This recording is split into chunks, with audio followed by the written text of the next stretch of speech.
Hello students, welcome to learning overland. मैं हूं वर्षा शर्मा, आपकी बायोलॉजी एजुकेटर। और आज हम पढ़ेंगे सेल के लास्ट पार्ट में न्यूक्लियस एंड क्रोमोसोम्स। आज का हमारा लास्ट सेशन है। इसके बाद में हम एक क्विक सेशन ले लेंगे पूरे सेल का, और उसके बाद में क्वेश्चंस करेंगे। ओके, तो देखिएगा, इम्पॉर्टेंट है आज का सेशन। तो सेशन को लाइक कीजिएगा, सब्सक्राइब कीजिएगा चैनल को। स्टार्ट करते हैं न्यूक्लियस से। So students, what is nucleus?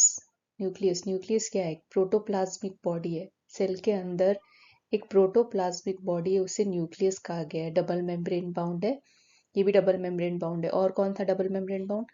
Mitochondria was double membrane bound, chloroplast is double membrane bound, nucleus भी है डबल मेम्ब्रेन बाउंड। ये लार्जेस्ट सेल ऑर्गेनली है सेल की। ओके, स्मॉलेस्ट सेल ऑर्गेनली हमने देखी राइबोसोम्स लास्ट सेशन में। तो बेटा, न्यूक्लियस क्या है? Nucleus is the brain of cell. Brain of cell है क्यों? क्योंकि इसके अंदर सारी जेनेटिक मटेरियल स्टोर्ड है, जीन स्टोर्ड है। जीन्स क्या होती है? जीन्स वो मटेरियल होता है जो पेरेंट्स से ऑफस्प्रिंग में ट्रांसफर होता है, तब ऑफस्प्रिंग में पेरेंट्स के कैरेक्टर नजर आते हैं। तो ये सारा कुछ न्यूक्लियस के अंदर होता है। मेटाबॉलिज्म सब कुछ कंट्रोल कौन करता है? Nucleus. Nucleus is the controller of cell, brain of cell. याद रखिएगा, nucleus is the controller of cell, nucleus is the brain of cell.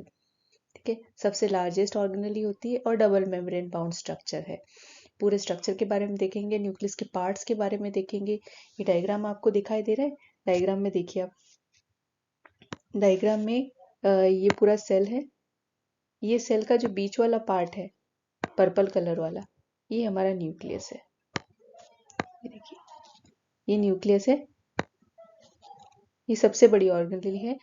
Animal cell में ये सेंट्रली सिचुएटेड होता है, सेंटर में होता है। और प्लांट सेल में ये पेरीफेरी पे होता है। सेंटर में वैक्यूल होता है बहुत बड़ा सा प्लांट सेल में, और न्यूक्लियस पेरीफेरी पे प्रेजेंट होता है।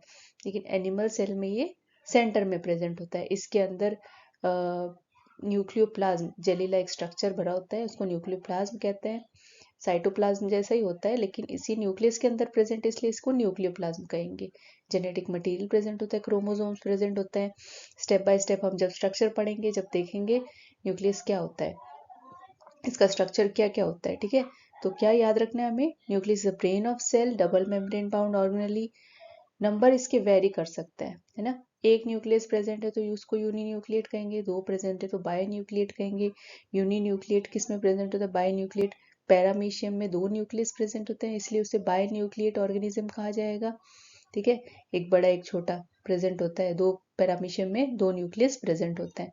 ठीक है, मल्टी न्यूक्लिएट, बहुत सारे न्यूक्लियस किस में प्रेजेंट होते हैं? फंजाई में, फंगस में बहुत सारे न्यूक्लियस प्रेजेंट होते हैं।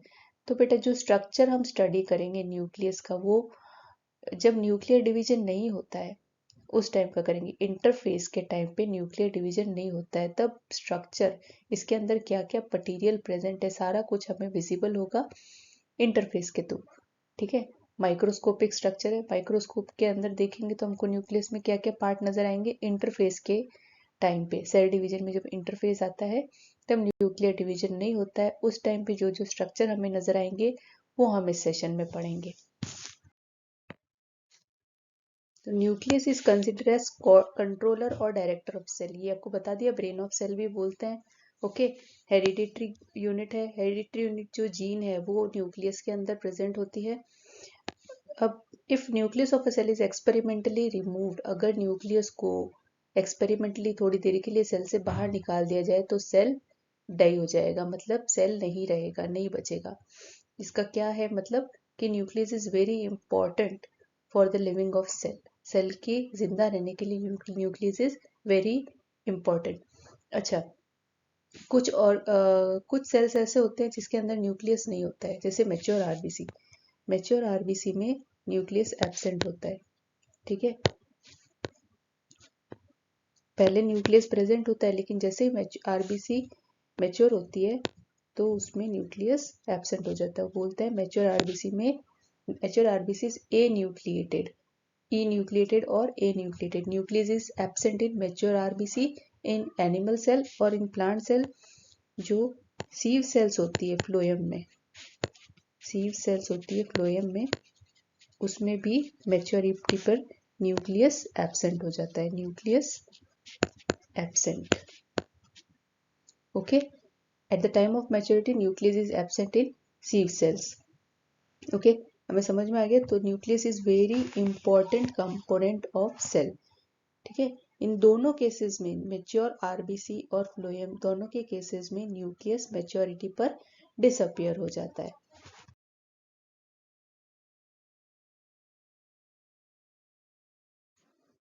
तो बेटा हम स्ट्रक्चर देखेंगे न्यूक्लियस का। न्यूक्लियस का स्ट्रक्चर स्टडी करने के लिए बेस्ट स्टेज होती है सेल डिवीजन की interphase stage. Okay, interphase stage में सेल का जो न्यूक्लियस होता है वो डिवाइड नहीं कर रहा होता है ना, डिवाइड कर रहा होता है तो अंदर क्रोमोसोम का सब अरेंजमेंट वगैरह चेंज हो जाता है, क्रोमेटिन का चेंज हो जाता है। इसलिए हम बेस्ट इसको स्टडी करते हैं इंटरफेज की स्टेज में। तो डायग्रामेटिकली देखेंगे स्ट्रक्चर ऑफ न्यूक्लियस में क्या क्या इंक्लूड है। सबसे पहले बेटा देखिए, ये बनाई है मैंने डबल मेम्ब्रेन, न्यूक्लियस की डबल मेम्ब्रेन है। ओके, ये है इनर मेम्ब्रेन और ये बाहर वाली है outer membrane. Okay, this is inner membrane and this is outer membrane. तो ये है न्यूक्लियर मेम्ब्रेन।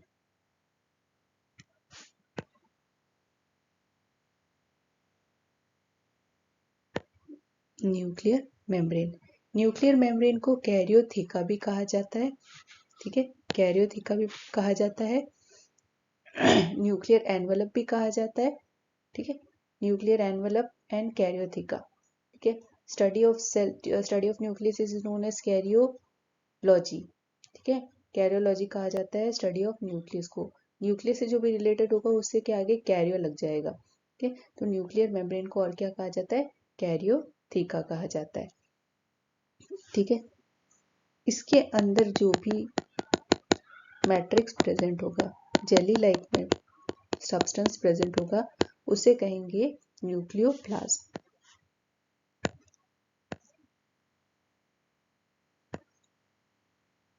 न्यूक्लियोप्लाज्म या फिर कैरियोप्लाज्म, कैरियोलिम्फ। ये देखिए न्यूक्लियोप्लाज्म, कैरियोप्लाज्म, कैरियोलिम्फ, इसे कुछ भी कह सकते हैं। न्यूक्लियोप्लाज्म भी कहा जाता है, कैरियोप्लाज्म भी कहा जाता है, कैरियोलिम्फ भी कहा जाता है। ओके, न्यूक्लियर मेम्ब्रेन के बीच में हिंड्रेंसेस होती हैं, उन्हें कहते हैं न्यूक्लियर पोर। ठीक है, न्यूक्लियर पोर, ये न्यूक्लियर पोर होती है जो क्या करती है, जो न्यूक्लियर मेम्ब्रेन होती है, न्यूक्लियस की जो मेम्ब्रेन होती है उसमें बीच बीच में छेद होते हैं, गड्ढे होते हैं, उसे कहा जाता है न्यूक्लियर पोर। ये क्या करते हैं, nuclear pore allows entry and exit of substance between nucleoplasm and cytoplasm. Cytoplasm में से जो भी सब्सटेंस आने चाहते हैं न्यूक्लियस के अंदर वो आ सकते हैं, और न्यूक्लियस से जो भी सब्सटेंस बाहर जाने चाहते हैं, सब्सटेंस का मतलब सिंथेसिस ऑफ प्रोटीन होता है इसके अंदर, सिंथेसिस ऑफ राइबोसोम्स होता है, प्रोटीन्स होता है। ठीक है, तो वो जो मटेरियल का एक्सचेंज है वो न्यूक्लियर पोर के थ्रू होता है न्यूक्लियस में। ठीक है, जो आउटर मेम्ब्रेन होती है उसके ऊपर राइबोसोम्स प्रेजेंट होते हैं बेटा।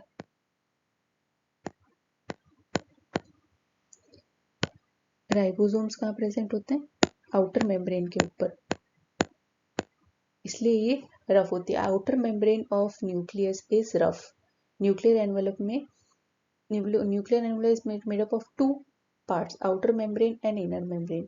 जो इनर मेम्ब्रेन होती है वो स्मूथ होती है और जो आउटर मेम्ब्रेन होती है वो रफ इन अपीयरेंस होती है, because of the presence of ribosomes. Ribosomes की प्रेजेंस की वजह से वो रफ दिखाई देती है। ठीक है, nuclear membrane is not continuous, continuous नहीं होती। क्यों नहीं होती कंटिन्यूस, क्योंकि न्यूक्लियर पोर्स की वजह से।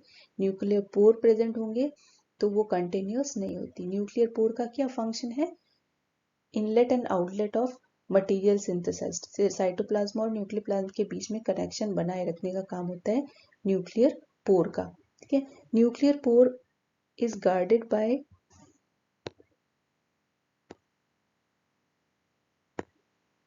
ऑक्टागोनल स्ट्रक्चर, उसे कहते हैं nuclear pore complex, NPC. Nuclear pore complex, उसका स्ट्रक्चर हम आगे देखेंगे, डायग्रामेटिकली पूरा समझेंगे न्यूक्लियर पोर कॉम्प्लेक्स क्या होता है, किन किन से मिलकर बना हुआ होता है। ओके, इसके अंदर प्रेजेंट होता है न्यूक्लियोप्लाज्म जिसको कैरियोलिम्फ भी कहा जाता है, और एक स्ट्रक्चर प्रेजेंट होता है इसके अंदर ठीक है, ये स्ट्रक्चर होता है, इसे कहेंगे हम chromatin. This is chromatin. Chromatin is a thread like structure. ठीक है बेटा, क्रोमोसोम आगे जाके सेल की दूसरी स्टेजेस में बनता है, पहले chromatin thread like structure present होते हैं। ठीक है, thin thread like structure known as chromatin, उसे हम क्रोमैटिन कहेंगे। ठीक है, और एक डेंस प्रोटोप्लाज्म का मास प्रेजेंट होता है न्यूक्लियस के अंदर। ठीक है, मेम्ब्रेनलेस, जिसमें कोई मेम्ब्रेन नहीं होती है, बस ऐसा लगता है कि एक कुछ पाउडर फॉर्म में कुछ पड़ा है, उसे कहेंगे हम न्यूक्लियोलस। ठीक है, ये चार पार्ट्स को हम इलेबोरेटली पढ़ेंगे, देखेंगे, डिटेल में पढ़ेंगे क्या क्या इनके फंक्शंस होते हैं, क्या क्या करते हैं, कितना मेजरमेंट होता है, सब कुछ आगे पढ़ेंगे हम लोग। ठीक है, सेल के साइटोप्लाज्म को साइटोप्लाज्म कहेंगे, न्यूक्लियर के साइटोप्लाज्म को हम न्यूक्लियोप्लाज्म कहेंगे। ओके, तो ये था हमारा न्यूक्लियस का स्ट्रक्चर। ठीक है, अभी तो मैंने सिर्फ समझाने के लिए बताया, आगे देखिए हम। देखिए, ये है न्यूक्लियर मेम्ब्रेन। न्यूक्लियर मेम्ब्रेन देखिए, ये न्यूक्लियर मेम्ब्रेन है, ये न्यूक्लियर मेम्ब्रेन है। देखा, आउटर मेम्ब्रेन है और इनर मेम्ब्रेन है। ठीक है, ये outer membrane is continuous with ER endoplasmic reticulum से हमने एंडो मेम्ब्रेन सिस्टम में पढ़ा था। एंडोप्लाज्मिक रेटिकुलम कहाँ से अराइज होता है? आउटर न्यूक्लियर मेम्ब्रेन से अराइज होता है एंडोप्लाज्मिक रेटिकुलम, इसलिए इसके ऊपर राइबोसोम्स प्रेजेंट होते हैं। ओके, इसके ऊपर राइबोसोम्स प्रेजेंट होता है, ये रफ होता है दिखने में, अंदर वाली तो स्मूथ होती है, बाहर वाली रफ होती है। ठीक है, ईच न्यूक्लियर, ये है न्यूक्लियर पोर कॉम्प्लेक्स। ठीक है, ये है पोर, दिस इज द पोर। ये this are guarded by annulus. Annulus बोलते हैं जो स्ट्रक्चर है octagonal discoid shape.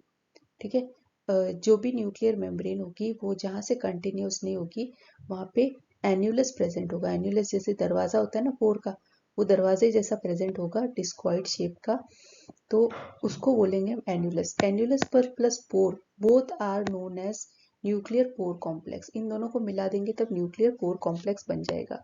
Annulus plus pore is called as nuclear pore complex. Nuclear pore complex. Okay, जो स्ट्रक्चर है, जो इनर मेम्ब्रेन है, इनर मेम्ब्रेन बनी होगी लैमिन प्रोटीन की। The inner membrane of nucleus is made up of lamin protein. और जो outer membrane होगी वो न्यूक्लियोप्लाज्मिन प्रोटीन की बनी होगी, ये बनी होगी न्यूक्लियोप्लाज्मिन प्रोटीन की।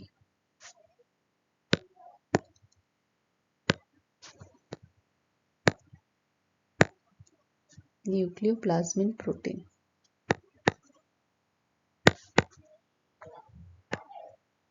प्रोटीन की। ठीक है, तो देखिए बेटा, न्यूक्लियर मेम्ब्रेन हमारा सबसे पहला टॉपिक है। न्यूक्लियर मेम्ब्रेन कैसी होती है? डबल मेम्ब्रेन बाउंड होती है, कंटिन्यूअस नहीं होती है। क्यों नहीं होती है? क्योंकि उसमें न्यूक्लियर पोर प्रेजेंट होते हैं, न्यूक्लियर पोर प्रेजेंट होते हैं। ठीक है, जो आउटर मेम्ब्रेन होती है वो न्यूक्लियोप्लाज्मिन प्रोटीन की बनी होती है, जो इनर मेम्ब्रेन होती है वो लैमिन प्रोटीन की बनी होती है। अंदर वाला जो मटेरियल होता है न्यूक्लियर मेम्ब्रेन के अंदर वाला जो मटेरियल होता है उसे न्यूक्लियोप्लाज्म कहा जाता है, बाहर वाला जो होता है उसे साइटोप्लाज्म कहा जाता है। आउटर मेम्ब्रेन पे राइबोसोम्स प्रेजेंट होते हैं, इनर मेम्ब्रेन पे राइबोसोम्स प्रेजेंट नहीं होते हैं। Okay, outer membrane is rough, inner membrane is smooth. Okay, और न्यूक्लियर पोर कॉम्प्लेक्स कैसे बनता है? जो पोर प्लस उसके जो गेट प्रेजेंट होते हैं, गार्डिंग मटेरियल जो प्रेजेंट होते हैं ऑक्टागोनल में, उसको मिलाकर उसको बोलेंगे annulus. Annulus plus pore is known as nuclear pore complex. अब जो आउटर मेम्ब्रेन और इनर मेम्ब्रेन के बीच की जो स्पेस है उसे कहेंगे पेरी न्यूक्लियर स्पेस। ये वाली है ना बेटा, ये वाली है perinuclear space, perinuclear space. ठीक है, इसकी, अच्छा, ये तो पोर का है डायमीटर 300 to 1000 एंगस्ट्रॉम, इतना पोर प्रेजेंट होता है। ओके, ये होता है पोर कॉम्प्लेक्स हो गया। न्यूक्लियोसाइटोप्लाज्मिक ट्रैफिक को कंट्रोल करने के लिए पोर प्रेजेंट होता है। ओके, अंदर ये देखिए थ्रेड लाइक क्रोमेटिन प्रेजेंट है, ये हम आगे डिस्कस करेंगे। तो ये वाला सारा स्ट्रक्चर होता है न्यूक्लियर मेम्ब्रेन का।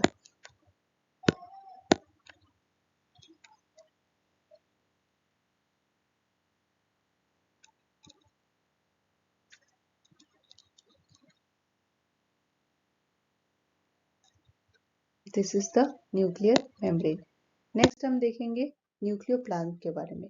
जो अंदर मटेरियल प्रेजेंट होता है न्यूक्लियोप्लाज्म, न्यूक्लियस के अंदर जो material jelly like substance present होता है, कोलॉइडल इन नेचर होता है, ट्रांसपेरेंट मटेरियल होता है, जेली लाइक मटेरियल, उसको कहेंगे न्यूक्लियोप्लाज्म। न्यूक्लियोप्लाज्म क्या करता है बेटा?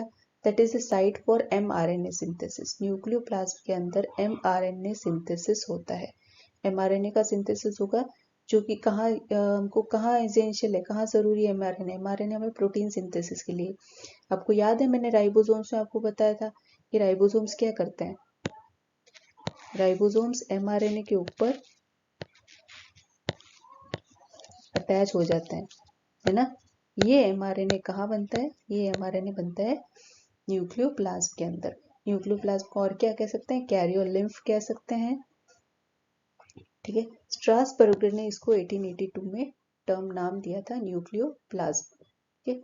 अब इसके न्यूक्लियोप्लाज्म के अंदर क्या क्या होता है? न्यूक्लियोप्लाज्म के अंदर क्रोमेटिन होता है और non membrane bound structure nucleolus present होता है। न्यूक्लियोप्लाज्म के अंदर ही अपने देखा था क्रोमेटिक प्रेजेंट होता है, ठीक है। Thread like structure is present in nucleoplasm, where is present, ठीक है।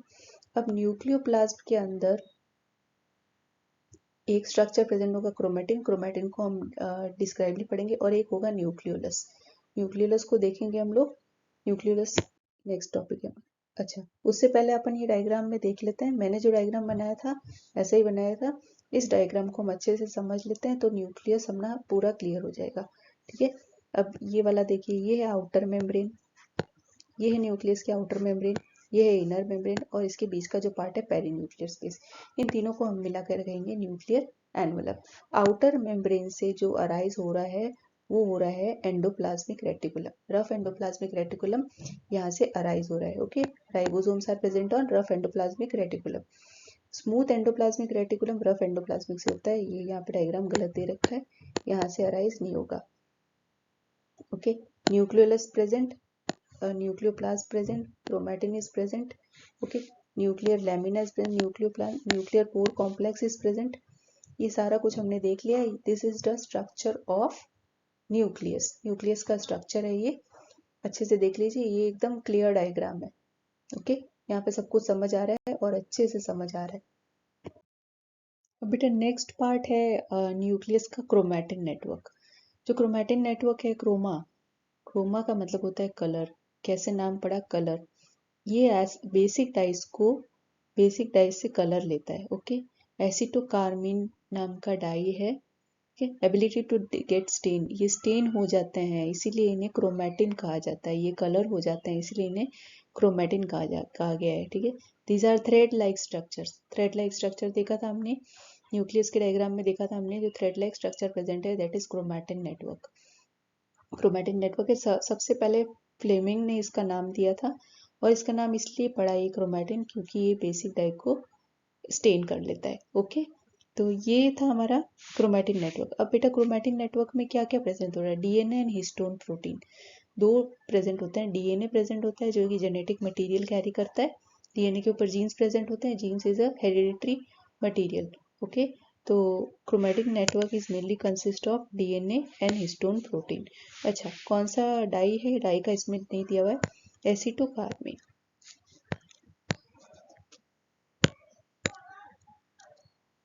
This is get stained by basic dye acetocarmine. Acetocarmine.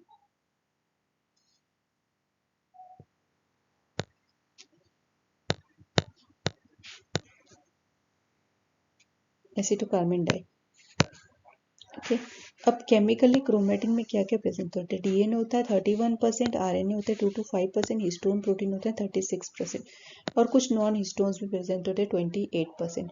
Histone का काम क्या होता है बेटा? हिस्टोन प्रोटीन इसको बाइंड करने में काम आते हैं। जब सेल डिवीजन के टाइम पे क्रोमोजोम बनता है क्रोमैटिन से, तब हिस्टोन प्रोटीन क्या करते हैं? कॉइलिंग का काम करते हैं। तो हिस्टोन प्रोटीन प्रेजेंट होते हैं 36% और नॉन हिस्टोन 28%। अच्छा, तो 20 to 30% part of histone is made up of arginine and lysine amino acid. Arginine और लाइसिन अमीनो एसिड के हिस्टोन बने हुए रहते हैं। उस बेसिस पे क्या इनको नाम दिए गए हैं H2A H2B। देखेंगे H2A H2B किस बेसिस पे दे रखे हैं। देखिए जो लाइसिन दीजिए उसे H1 नाम दिया, H1 हिस्टोन इसको नाम दे रखा है लाइसिन। स्लाइटली लाइसिन है तो H2A H2B, H2A ये H1, यहाँ पे देखिए पूरा नहीं दे रखा इसमें, H1 H2A H2B and H3H4।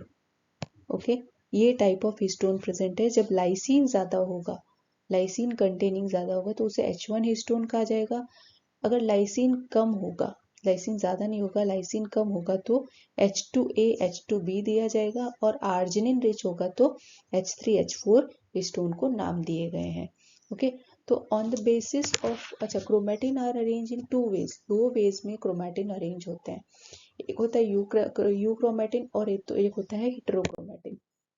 ठीक है, यू क्रोमेटिन होता है बेटा लूजली पैक्ड। जब धागे लूज होते हैं तो उसे यू क्रोमेटिन कहा गया है। ठीक है, और टाइटली पैक होता है एकदम तो उसे कहा गया है heterochromatin. Okay, there are two types on the basis of coiling, two types of chromatin on the basis of coiling. Coiling के बेसिस पे दो टाइप्स में क्रोमेटिन अरेंज होते हैं, यू क्रोमेटिन एंड हेटेरोक्रोमेटिन। अच्छा, जो यू क्रोमेटिन होगा वो ट्रांसक्रिप्शनली एक्टिव होगा, मतलब उसके ऊपर प्रोटीन सिंथेसिस जल्दी होगा।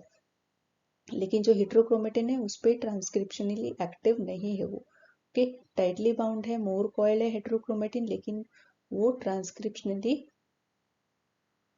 एक्टिव नहीं होगा। ट्रांसक्रिप्शनली एक्टिव कौन होगा? यू क्रोमेटिन ट्रांसक्रिप्शनली एक्टिव होगा। हेटेरोक्रोमेटिन जेनेटिकली, क्योंकि अब वो इतना ज्यादा कॉइल है तो जेनेटिकली वो इनएक्टिव होगा, एक्टिव नहीं होगा, कॉम्पैक्ट है। अच्छा, हेटेरोक्रोमेटिन डार्क स्टेन लेगा और यू क्रोमेटिन लाइट स्टेन लेगा। ये इनके डिफरेंसेस है। ट्रांसक्रिप्शनली इनएक्टिव होगा हेटेरोक्रोमेटिन और ट्रांसक्रिप्शनली एक्टिव होगा यू क्रोमेटिन। ठीक है, ये देखिए डायग्राम से समझा देती हूँ मैं आपको, दिख रहा है आपको? ये जो डार्क पार्ट है ये है हेटेरोक्रोमेटिन और जो लाइट पार्ट है ये है यू क्रोमेटिन। ओके, ये तो क्रोमोसोम के अंदर है। और हिस्टोन के देखिए, ये हिस्टोन प्रोटीन है, हिस्टोन प्रोटीन पे ये धागे ये है क्रोमेटिन। ये लूजली बाउंड है तो ये हो गए यूक्रोमेटिन। ये टाइटली बाउंड है, एकदम कॉम्पैक्ट है, एक दूसरे के बहुत ज्यादा पास में है तो वो हो गए हेटेरोक्रोमेटिन। ओके, ये है यूक्रोमेटिन और हेटेरोक्रोमेटिन का डिफरेंस। मोर कंडेंस होंगे वो हेटेरोक्रोमेटिन। अच्छा, सेल में कहा, ये न्यूक्लियस में कहा प्रेजेंट होते हैं? जब न्यूक्लियस होगा तो पेरीफेरी पे, न्यूक्लियस के पेरीफेरी पे हमें हेटेरोक्रोमेटिन देखने को मिलेगा और सेंटर में यूक्रोमेटिन देखने को मिलेगा। पेरीफेरी पे होगा हेटेरोक्रोमेटिन और ये होगा यूक्रोमेटिन। ओके, अब यूक्रोमेटिन हेटेरोक्रोमेटिन का डिफरेंसेस देख लेंगे। Consist of thin and extended like stained part of chromatin और ये थिक और condense part of chromatin. Genetically more active, मैंने बताया आपको यूक्रोमेटिन, और लेस एक्टिव होगा heterochromatin. Lies at the centre of nucleus, मैंने बता दिया आपको यूक्रोमेटिन सेंटर में होगा और न्यूक्लियर मेम्ब्रेन के पास, मतलब पेरीफेरी पे ये होगा हेटेरोक्रोमेटिन। लेस हिस्टोन प्रोटीन, अब हमें देखा, हमने इस पहले वाली स्लाइड में हमने देखा था कि जो हिस्टोन प्रोटीन है वो दूर दूर है, हिस्टोन प्रोटीन दूर दूर है, इनके ऊपर कॉइल है क्रोमेटिन। ठीक है, तो जब ये दूर दूर होंगे तो क्या होगा कि कम हिस्टोन प्रोटीन लगेंगे तो क्या होगा, लेस हिस्टोन प्रोटीन इसको काम करेंगे, और ज्यादा कंडेंसेशन में मोर हिस्टोन प्रोटीन लगेंगे तो हेटेरोक्रोमेटिन में मोर हिस्टोन प्रोटीन प्रेजेंट होगा। Replicate in early S phase, replicate in late S phase. Replication किस में जल्दी किस में होगा? यूक्रोमेटिन में। रेप्लिकेशन का मतलब डबल होना है ना, एक दूसरे की कॉपी बनना। तो कॉपी कब बनेंगे? अर्ली स्टेज में बनेंगे यूक्रोमेटिन, और लेट एस स्टेज में बनेंगे हेटेरोक्रोमेटिन। डीएनए से एमआरएनए बनाएगा और ये डीएनए से आरआरएनए और टीआरएनए बनाएगा। एमआरएनए कौन बनाएगा? यूक्रोमेटिन, जो बीच में सेंटर में प्रेजेंट है न्यूक्लियस के, और हेटेरोक्रोमेटिन क्या बनाएगा? दूसरे आरएनए, आरआरएनए और टीआरएनए। ये राइबोसोमल आरएनए और टीआरएनए बनाएंगे हेटेरोक्रोमेटिन। आई थिंक क्लियर है आपके क्रोमेटिन, यूक्रोमेटिन एंड हेटेरोक्रोमेटिन। तो देखिए अब पूरा देख लेते हैं कि क्रोमेटिन क्या होता है। क्रोमेटिन है, ठीक है। क्रोमेटिन क्या करेगा? क्रोमेटिन क्रोमोसोम बनाएगा। क्रोमोसोम कैसे बनाएगा? क्रोमोसोम बनाएगा हिस्टोन के साथ मिलकर, ठीक है।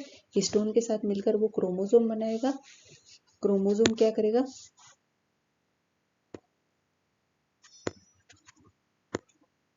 क्रोमोसोम कैसा स्ट्रक्चर है? एकदम कॉइल्ड स्ट्रक्चर है, ठीक है। तो ये क्रोमेटिन क्या बना देगा? क्रोमोसोम बनाएगा हिस्टोन के साथ में मिलकर, ओके। यहाँ पे क्रोमेटिन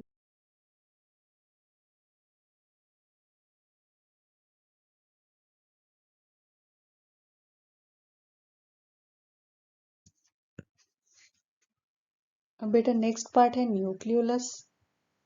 न्यूक्लियोलस देखिए, न्यूक्लियोलस क्या है? न्यूक्लियोलस को और क्या कहते हैं? प्लाज्मोसोम।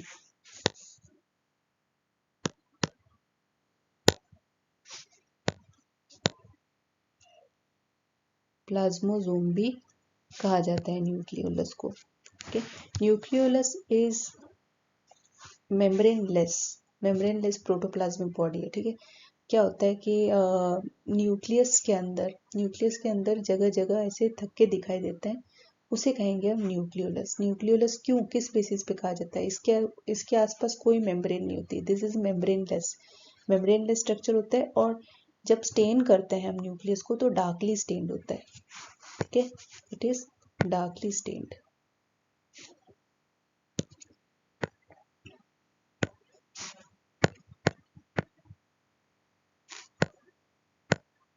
डार्कली स्टेन होता है।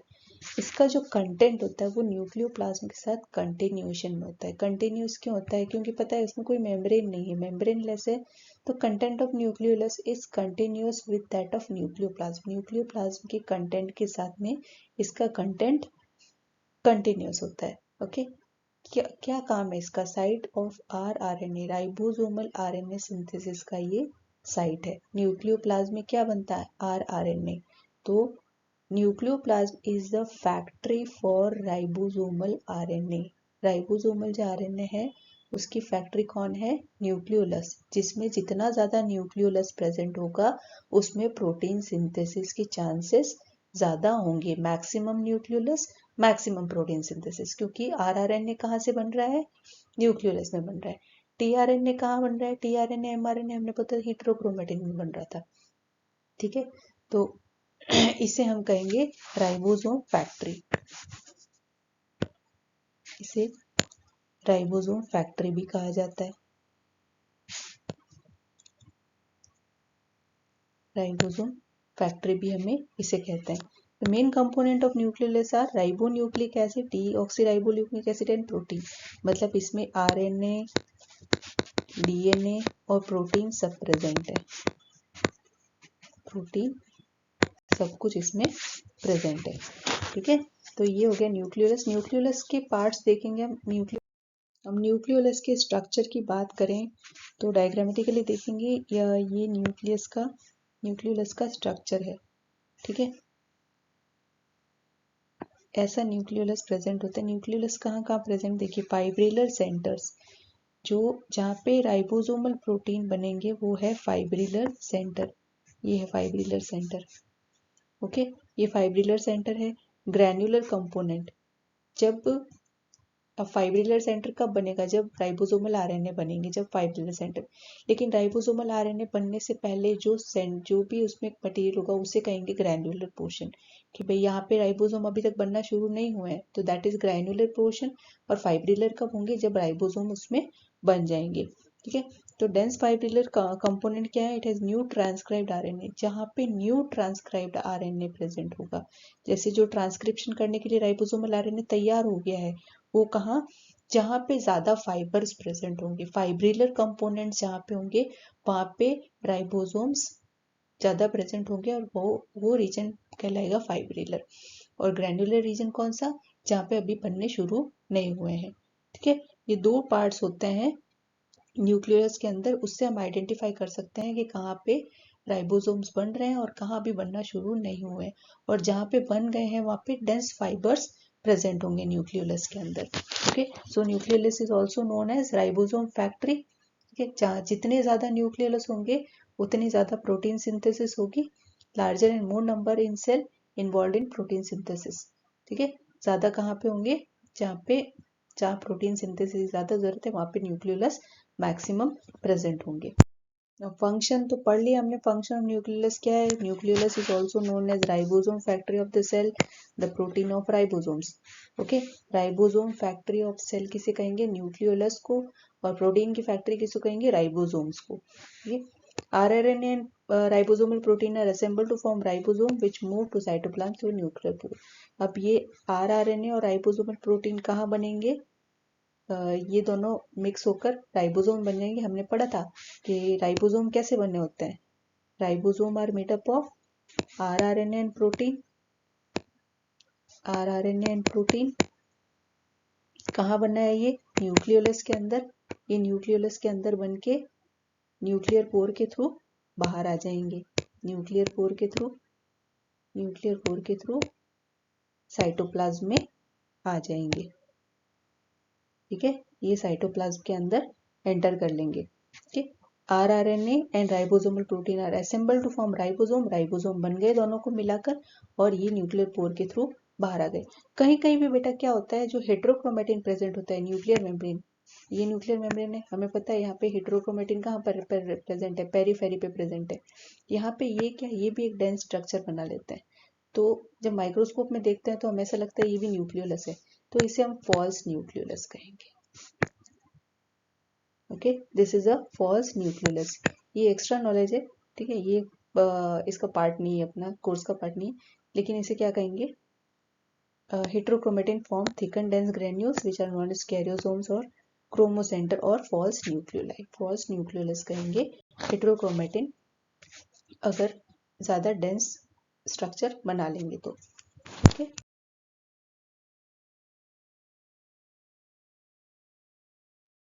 अब हम बात करेंगे बेटा क्रोमोसोम्स के बारे में। क्रोमोसोम्स क्या है, जेनेटिक मटेरियल है जो क्रोमैटिन था न्यूक्लियस के अंदर, न्यूक्लियस के अंदर जो क्रोमैटिन था इंटरफेस में, रेस्टिंग स्टेज में जो था, इंटरफेस स्टेज में, तो वो क्रोमैटिन कैसा था, thread like, fibre like structure present. Okay, अब जैसे सेल डिवीजन में जाएगा, सेल मेटाफेजिक स्टेज पे आएगा, तब क्या होगा, क्रोमोसोम जो क्रोमैटिड है वो हिस्टोन के साथ में मिक्स होकर कंडेंस स्ट्रक्चर बना लेगा, क्रोमोसोम बना लेगा। क्रोमोसोम बेस्ट कहाँ दिखता है, मेटाफेजिक स्टेज में।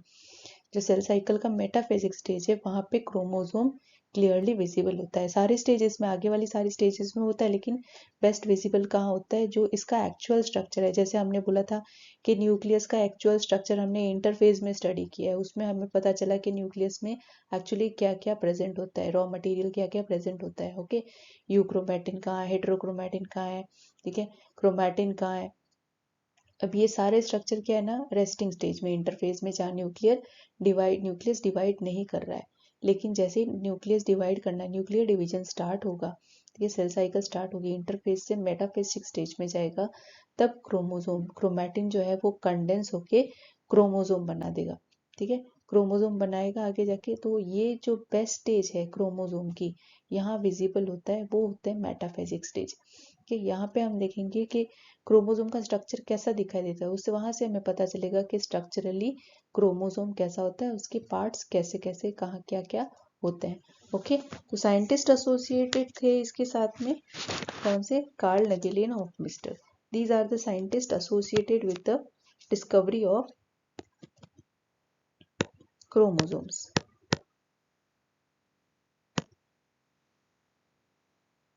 ये Hofmeister and Karl Nageli in pollen mother cell of Tradescantia, Tradescantia में इन्होंने सबसे पहले क्रोमोसोम को देखा था। ठीक है, nucleus during cell division, describe chromosome structure, chromosome का बेस्ट स्ट्रक्चर कब न्यूक्लियर डिवीजन में हमें दिखाई देगा।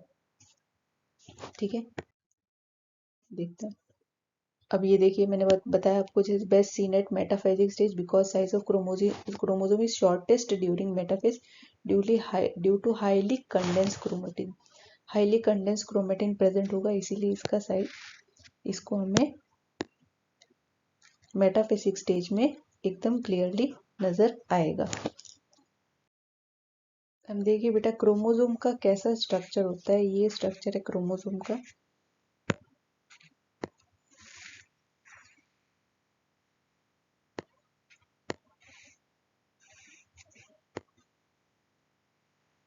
ये स्ट्रक्चर है क्रोमोसोम का। ओके, इसके अंदर ये कॉइलिंग प्रेजेंट है, जो क्रोमेटिन की कॉइलिंग थी वो इसके अंदर प्रेजेंट है। इसको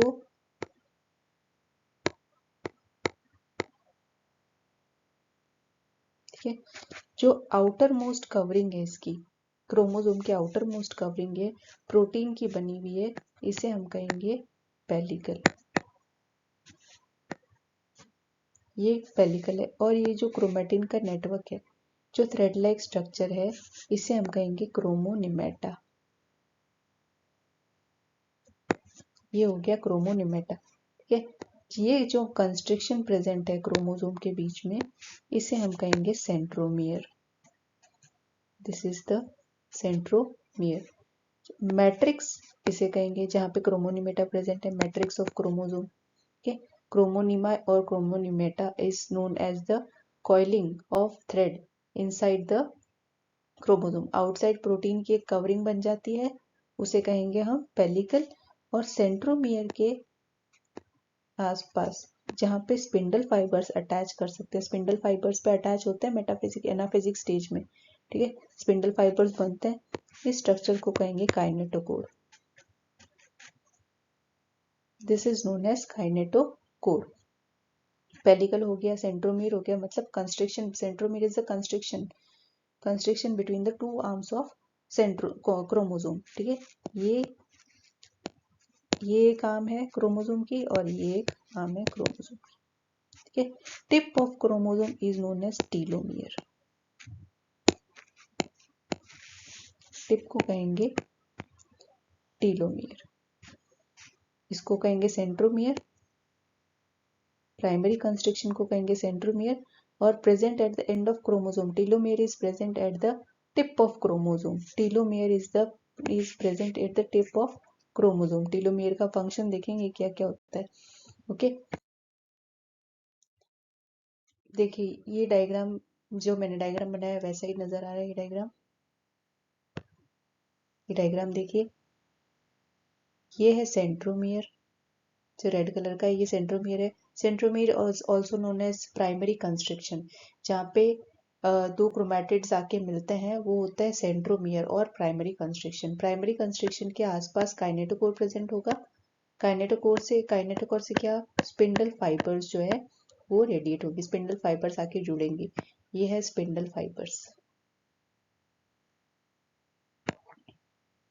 स्पिंडल फाइबर्स। ओके, अब जब एक सिंगल रॉड प्रेजेंट होगी बच्चों, रेप्लिकेशन के पहले क्रोमोसोम में, सेंट्रोमियर है, इसे हम कहेंगे क्रोमैटिड। ये एक क्रोमैटिड है। This structure is known as chromatid, है ना। Chromosome consist of two cylindrical structure called chromatids. ये क्रोमैटिड्स है, ये एक क्रोमैटिड है पूरा, 8 लाइक स्ट्रक्चर दिख रहा है ना, 8 जैसा स्ट्रक्चर दिख रहा है, इसे कहेंगे chromatid. One chromatid is also known as monad. One monad, one monad. Okay, one chromosome is also known as monad. अब जब इसका रेप्लिकेशन होगा, रेप्लिकेशन के टाइम पे एक कॉपी बनेगी। ओके, एक कॉपी बनेगी तो क्या होगा, ये डबल हो जाएंगे। ये डबल होके क्या बनाएंगे, सिस्टर क्रोमैटिड्स। इन्हें हम कहेंगे sister chromatids, sister chromatids.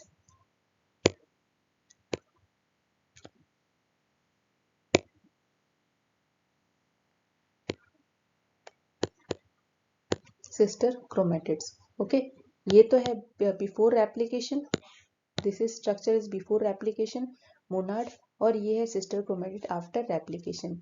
DNA की कॉपी बनेगी, डीएनए रेप्लिकेट होगा और ये रेप्लिकेटेड थ्रेड क्या बन जाएगा, sister chromatid. Two chromatid share the same centromere, एक सेंट्रोमियर से जब दो क्रोमैटिड एक सेंट्रोमियर को शेयर करते हैं तो इसे हम कहेंगे डायड कंडीशन, इसे कहेंगे हम डायड कंडीशन, और इसे हम कहेंगे sister chromatids, sister chromatids. Okay, these are sister chromatids. अगर एक सेंट्रोमियर से दो क्रोमैटिड्स अटैच है तो उसे हम कहेंगे सिस्टर क्रोमैटिड्स। ओके, सेंट्रोमियर समझ आ गया, काइनेटोकोर समझ आ गया, क्रोमैटिड समझ आ गया।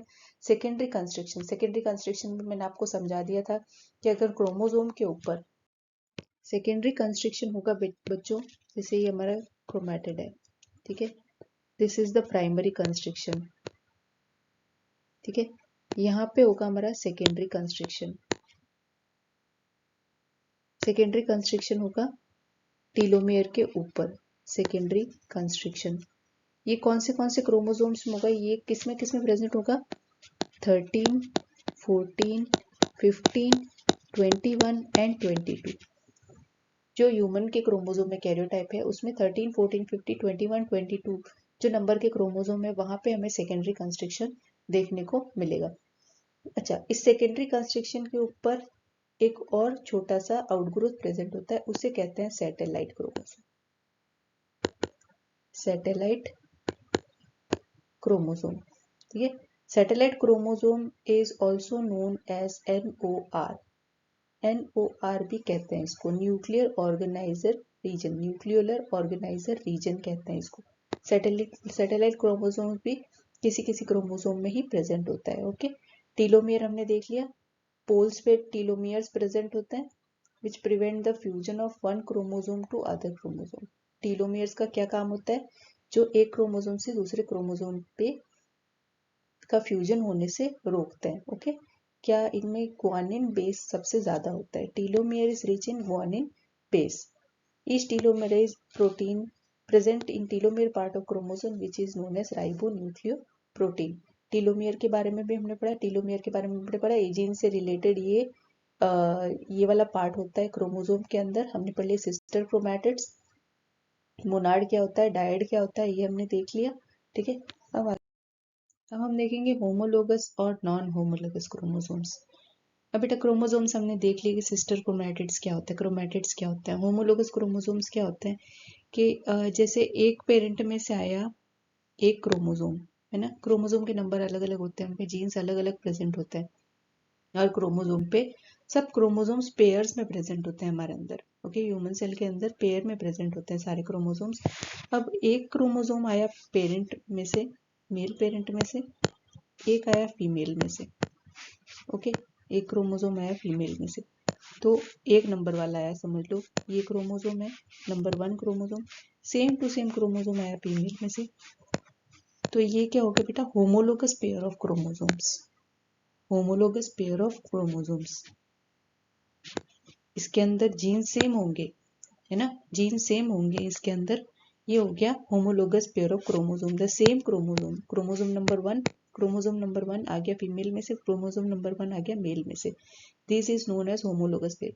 और in the other words non homologous chromosomes क्या होंगे, नॉन होमोलोगस वो होंगे जिसमें समझिए ये क्रोमोसोम है नंबर 1 का और ये हो गया नंबर 4 का, सपोज, ठीक है, नंबर 4 का क्रोमोसोम हो गया, तो these are non homologous chromosome, इनके कैरेक्टर्स मैच नहीं करेंगे, these are non homologous pair of chromosomes, these are homologous pair and these are non homologous pairs of chromosomes. Sister chromatids मैंने आपको बता दिया था, नॉन सिस्टर क्रोमैटिड्स क्या होगा, नॉन सिस्टर क्रोमैटिड्स जैसे ये क्रोमोसोम है, okay, these are sister chromatids, sister chromatids है, हमें पता था एक सेंट्रोमियर को ये शेयर कर रहे हैं, ठीक है। अब होमोलोगस पेयर में देख लीजिए, ये एक सेंट्रोमियर को नहीं कर रहे हैं, तो 1, 2, 3 और 4, अब 1 और 2 तो क्या है, सिस्टर क्रोमैटिड्स, 3 और 4 है सिस्टर क्रोमैटिड्स, 1 और 3 है नॉन सिस्टर क्रोमैटिड, 2 एंड 4 है नॉन सिस्टर क्रोमैटिड, 2 एंड 3 भी है नॉन सिस्टर क्रोमैटिड, 1 और 4 भी है non sister chromatids.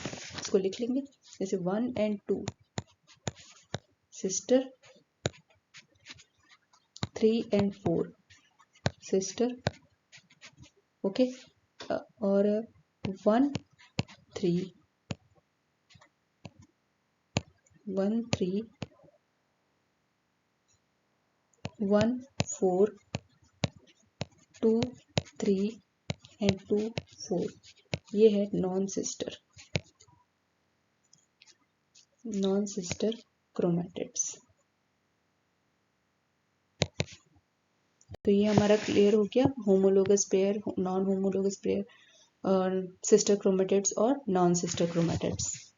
Now will study about the types of chromosome on the basis of position of centromere. Centromere हमें पता है प्राइमरी कंस्ट्रक्शन होता है, उसके पोजीशन के बेसिस पर क्रोमोसोम 4 टाइप्स के होते हैं बेटा, ठीक है। 4 types of chromosomes are there on the basis of position of centromere. अगर सेंट्रोमियर टिप पे प्रेजेंट है, सेंट्रोमियर अगर टिप पे प्रेजेंट है तो उसे हम कहेंगे टीलोसेंट्रिक क्रोमोसोम। अगर थोड़ा सा क्लोज है टर्मिनल एंड के तो उसे कहेंगे एक्रोसेंट्रिक क्रोमोसोम। थोड़ा सा और क्लोज है, मतलब कि टिप से नहीं, थोड़ा सा अनइक्वल आर्म है, अनइक्वल आर्म हेट्रोब्रैकियल आर्म प्रेजेंट है, तो उसे हम कहेंगे सब मेटासेंट्रिक। और मेटासेंट्रिक में क्या होगा, equal arms are present between, सबसे मिडल पोजीशन पे सेंट्रोमियर अगर प्रेजेंट है तो उसे हम कहेंगे मेटासेंट्रिक। और ये शेप्स के बेसिस पे, शेप इनकी एनाफेजिक स्टेज पे कैसी कैसी शेप होती है उस बेसिस पे भी इनके नाम रखे गए हैं। जैसे कि टीलोसेंट्रिक है तो वो कैसा दिखेगा, वो आई शेप दिखेगा, देखिए यहाँ दिख रहा है आपको, आई शेप दिखेगा, ठीक है। एक्रोसेंट्रिक है वो एल शेप दिखेगा, मेटासेंट्रिक है वो वी शेप दिखेगा एनाफेजिक स्टेज में, और जो सब मेटासेंट्रिक है वो जे शेप दिखेगा, ओके। सेंट्रोमियर के बेसिस पे, सेंट्रोमियर अगर टिप पे प्रेजेंट है, ये देखिए ये सेंट्रोमियर टिप पे प्रेजेंट है तो ये हो गया टीलोसेंट्रिक। थोड़ा सा नियर द टिप प्रेजेंट है तो ये हो गया एक्रोसेंट्रिक, एकदम बीच में प्रेजेंट है तो मेटासेंट्रिक। और थोड़ा सा हेट्रोब्रैकियल आर्म्स है, हेट्रो मीन्स अलग अलग, हेट्रोब्रैकियल आर्म्स आर प्रेजेंट इन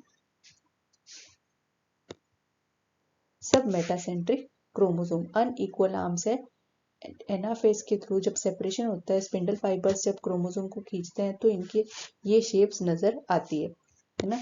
जैसे ये है एनाफेजिक स्टेज पे जो भी है, यहाँ पे क्रोमोसोम्स अरेंज होते हैं, ठीक है। समझ लीजिए यहाँ पे मेटासेंट्रिक क्रोमोसोम प्रेजेंट है, ठीक है। तो स्पिंडल फाइबर्स क्या करेंगे, जब इसको स्पिंडल फाइबर्स पोल्स की तरफ खींचेंगे तो ये क्या होगा, ये यहाँ पे आ जाएगा स्पिंडल फाइबर्स।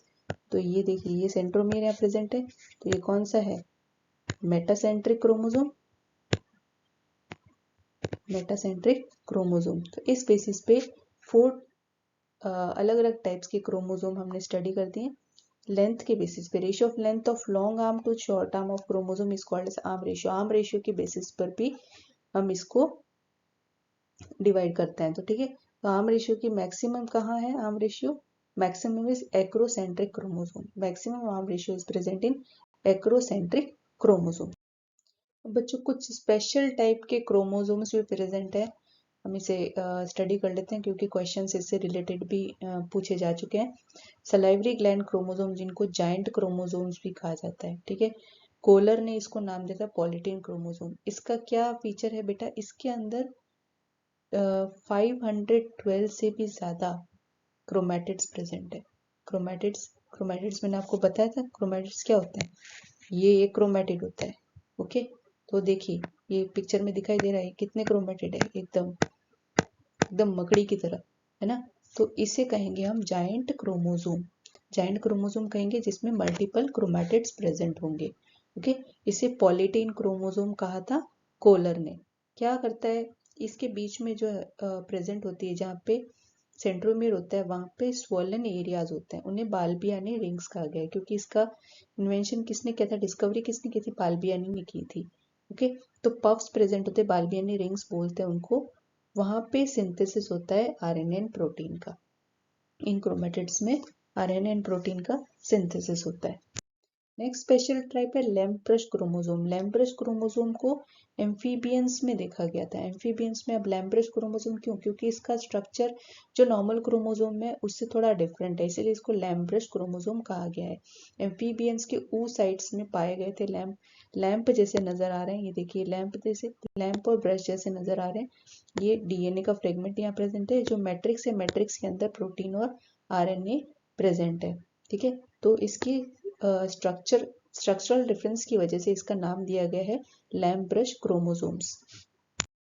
हम देखेंगे बेटा थोड़ा कैरियोटाइप के बारे में देख लेते हैं। कैरियोटाइप किसको कहते हैं? कैरियोटाइप उस फीचर्स को बोलते हैं जब पर्टिकुलर क्रोमोसोम के सेट को आइडेंटिफाई कर सकते हैं, है ना, कि कौन सा कहाँ पे प्रेजेंट है। मेटाफेजिक स्टेज पे ये सारे क्रोमोसोम्स नजर आते हैं, कौन सी बेसिस पर, मतलब साइज के बेसिस पर, कंस्ट्रक्शन के बेसिस पर, नंबर ऑफ क्रोमोसोम्स के बेसिस पर, पोजीशन ऑफ सेंट्रोमियर के बेसिस पर, लेंथ ऑफ आर्म के बेसिस पर, सेकेंडरी कंस्ट्रक्शन कौन से क्रोमोसोम, सैटेलाइट कौन से क्रोमोसोम्स में प्रेजेंट है। तो उस फीचर को हम कहते हैं कैरियोटाइप। कैरियोटाइप क्या होगा? एक रिप्रेजेंटेशन होगा, है ना, जो मॉर्फोलॉजी क्रोमोसोम्स की बताएगा, क्रोमोसोम्स की मॉर्फोलॉजी बताएगा लिविंग ऑर्गेनिज्म में, कि कौन से क्रोमोसोम कौन सा क्या क्या स्ट्रक्चर है ना। हमें इस कैरियोटाइप से ही पता चला सैटेलाइट क्रोमोसोम्स कौन से हैं ना, 13, 14, 15, 21, 22, ये 5 सेट जो है वो सैटेलाइट क्रोमोसोम्स के हैं। ठीक है, बेसिस पर ये कौन सा क्रोमोसोम सबसे छोटा है, कौन सा क्रोमोसोम एक्रोसेंट्रिक है, कौन सा मेटासेंट्रिक है, कौन सा सब मेटासेंट्रिक है, उसके बेसिस पर, कैरियोटाइप के बेसिस पे हमें पता चलता है। तो और ग्राफिकल रिप्रेजेंटेशन, इसका ग्राफिकल रिप्रेजेंटेशन अगर हमें करेंगे बायोलॉजी में तो इसे हम कहते हैं इडियोग्राम। इसकी अलग अलग टेक्निक्स होती है इडियोग्राम बनाने की। ओके, तो कैरियोटाइप क्या होता है? कैरियोटाइप एक्सटर्नल मॉर्फोलॉजी क्रोमोसोम जानने के लिए जो टेक्निक यूज की जाती है उसे हम कैरियोटाइप कहते हैं।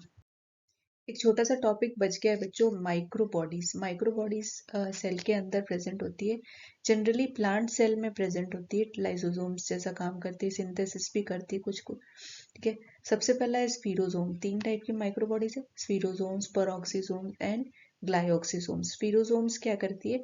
सिंथेसिस करती है, लिपिड का storage, synthesis and storage of lipids and oil. Endosperm में ऑयल प्रोड्यूसिंग सीड्स जो होती है उसके एंडोस्पर्म्स में स्पीरोसोम्स प्रेजेंट होते हैं, जो क्या करते हैं, वैक्यूल्स की तरह होते हैं, वो क्या करते हैं, storage of oils and lipid. Okay, इनको इनके अंदर एंजाइम्स होते हैं, तो लाइसोसोम्स की जैसी एक्टिविटी करता है ना, हाइड्रोलाइटिक एंजाइम जैसे लाइसोसोम्स में हम पढ़े थे।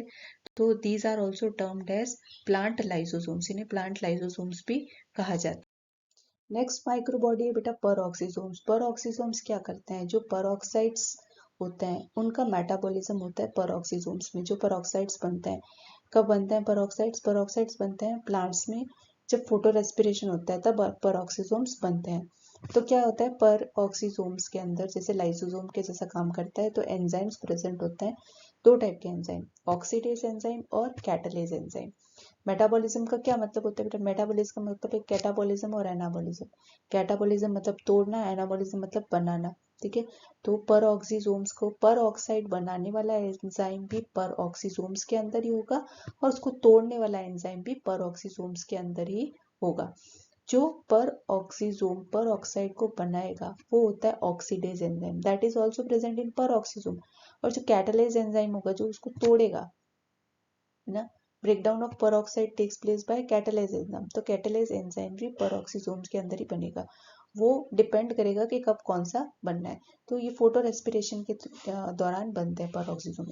ग्लाइऑक्सीसोम्स क्या होते हैं? Glyoxysome is site for glyoxylate cycle. Glyoxylate cycle होता है प्लांट के अंदर। ठीक है, उसमें क्या होता है, जो फैट होता है, fat is converted into carbohydrate, carbohydrate के अंदर फैट कन्वर्ट हो जाता है। ग्लाइऑक्सीसोम्स के अंदर जो एंजाइम्स होते हैं, इस प्रोसेस को बोलते हैं gluconeogenesis.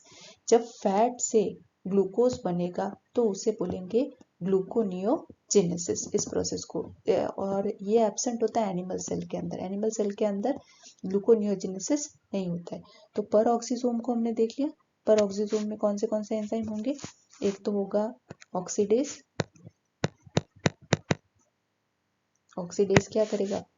Formation of peroxide, peroxide बनाएगा,